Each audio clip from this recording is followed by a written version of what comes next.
Hey everyone.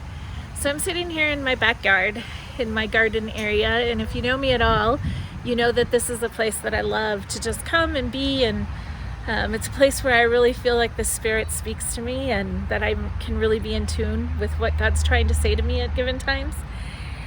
And I've been spending a bunch of time back here, and I just wanted to share a few thoughts of things that I've been thinking about, things that have been rolling around in my head. I've been meaning to share some of those things for a while now, and to be honest, it's just been hard, and maybe you can identify, it's just been hard to kind of gather my thoughts and really know what I'm thinking about and how I'm processing different things. But just two things kind of came to mind as I was out here in one of my favorite places.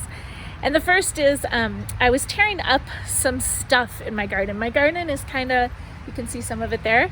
My garden is kind of like it's gotten mature, and it's really nice to just kind of sit and enjoy all the work that I've done over the years. And now the plants just kind of come back. I have a lot of perennials, and they come back each year more beautiful and bigger than they were the year before. And but I had this one bed in particular that was just starting to get overrun, and I just needed to do a lot of work on it. And so I tore a bunch of things up and had to separate some things and just make space. And it really got me to thinking. And as I was doing it, it was as if the Spirit was just kind of saying to me, Shelly, what is it in your life that needs to be torn up a little?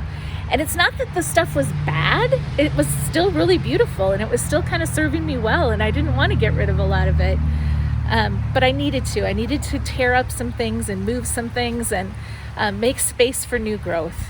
And I just wonder, where in your life are you maybe being asked the same thing? What are some areas of your life that need to be torn up a bit? And maybe they've served you well for a long time, but in order for new growth to happen, you actually have to make some space, and make some space in your heart, make some space in your life, in your time, in the way you spend your time. Whatever it may be. What are those areas? And then the other thing that I've been thinking about a lot lately is just how I've heard over and over that this is such a dark time.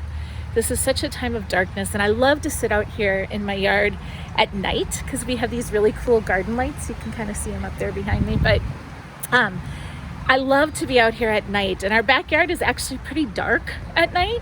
But when I turn on those garden lights, it just kind of illuminates this whole space, almost to the fact that you kind of forget you're outside and you forget what time it is and all of those kinds of things. And so as I've been thinking about just that phrase that I've heard a lot of people say, like, this is such a dark time, this is such a dark time, the Spirit's really been challenging me to think, maybe it's not so dark. Maybe this is a time that the light is actually just breaking in. And when I think about the garden lights and how they just light up this area and the light breaks through that darkness, and I just wonder if maybe we shifted our focus from, instead of focusing on it being such a dark time, we focus on, wow, this is a time that the light is really breaking into dark places.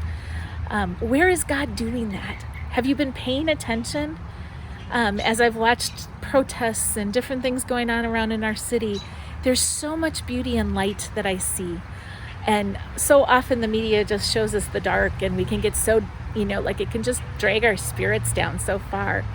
But when we look for the light, when we look for the helpers, as Mr. Rogers encourages us, when we look for those spaces where the light's breaking through, what are you finding? What do you see?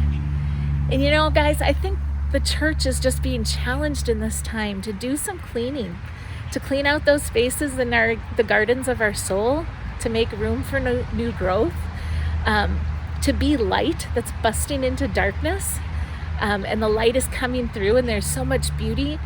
Where are we being called as individuals, but then also as a church? How are we being called to do that?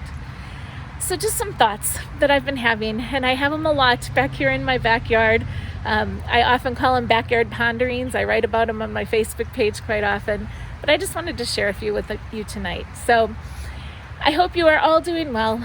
I love you. I miss you. I can't wait to see your faces when it's right for us to gather again. And we'll be talking about that soon, but I just wanted to check in, say hello, and give you just a few challenges.